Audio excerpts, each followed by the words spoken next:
मृत्यु केतेबेले जे केमिति आसीबो ताहा किए कहबो।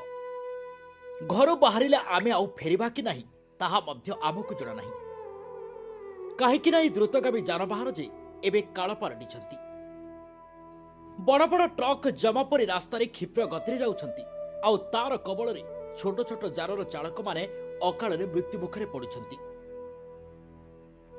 दर्शक बंधु आज मध्याह्न हलदिया पदर ओभरब्रिज रे एक हृदय विदारक सड़क दुर्घटना घटी।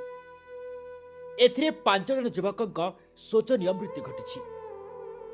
सेहीपरि अन्य 2 जन गुरुतर होई मृत्यु सह संग्राम करुथिबा देखिबाक मिलिछि।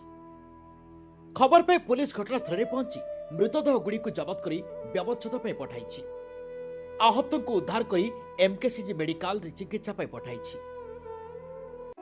दुर्घटना पर रास्ता यातायात करुथिबा गाड़ी गुड़ी को अटक रहिथिला, जहां फल रे रास्ता जाम हो जाइथिला। पुलिस ट्रैफिक कंट्रोल करबा सह जानबाहन चलाचल स्वाभाविक करुछि। सूचना अनुसार शनिवार 2टी बाइक रे आग पछ होई हलदिया पदर पटक जाउथिला। अन्यपटे विपरीत दिगरु एक बोझेई ट्रक ओडी 07Z7259 सहर भितर को प्रवेश करुथिला। तेबे ट्रक चालक जनक बेपर भाबे गाड़ी चलना करी आग पछ होई जाउथिबा 2टी बाइक उपरे मारी जाइथिला, जहा फल रे बाइक चालक समेत सेथिरे बसिथिबा युवक मृत्यु घटिथिला।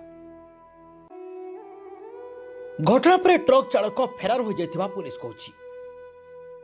दर्शक बंधु गंजाम जिला ब्रह्मपुर निकट हलदिया पदरठारे घटिथिबा एक दुखद सड़क दुर्घटना रे एकाधिक लोकंक प्राणहानि संपर्क रे जानी मुख्यमंत्री मोहन चरण माझी गभीर भावे शोक प्रकाश करबा सह मृतकंक परिवार वर्गंक प्रति समवेदना जणाइछथि।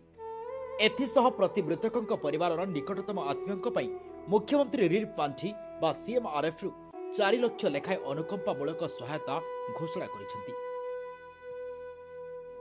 ଏହି ଦୁର୍ଘଟଣାରେ ସମସ୍ତ ଆହତଙ୍କ ପାଇଁ ସର୍ବୋତ୍ତମ ଚିକିତ୍ସା ସେବା ସୁନିଶ୍ଚିତ କରିବାକୁ ମୁଖ୍ୟମନ୍ତ୍ରୀ ନିର୍ଦ୍ଦେଶ ଦେଇଛନ୍ତି। ଦର୍ଶକ ବନ୍ଧୁ ମୃତ୍ୟୁ ଯେ କେତେବେଳେ କେମିତି ଆସିବ ତାହା କିଏ କହିବ। ଘରୁ ବାହାରିଲେ ଆମେ ଆଉ ଫେରିବାକୁ ନାହିଁ ତାହା ମଧ୍ୟ ଆମକୁ ଜଣା ନାହିଁ। କାହିଁକି ନା ଦ୍ରୁତଗାମୀ ଯାନବାହନ ଯେ ଏବେ କାଳ ପାଲଟିଛନ୍ତି। ବଡ଼ ବଡ଼ ଟ୍ରକ୍ ଜମାପରି ରାସ୍ତାରେ କ୍ଷିପ୍ର ଗତିରେ ଯାଉଛନ୍ତି ଆଉ ତାର କବଳରେ ଛୋଟ ଛୋଟ ଯାନର ଚାଳକମାନେ ଅକାଳରେ ମୃତ୍ୟୁ ମୁଖରେ ପଡୁଛନ୍ତି।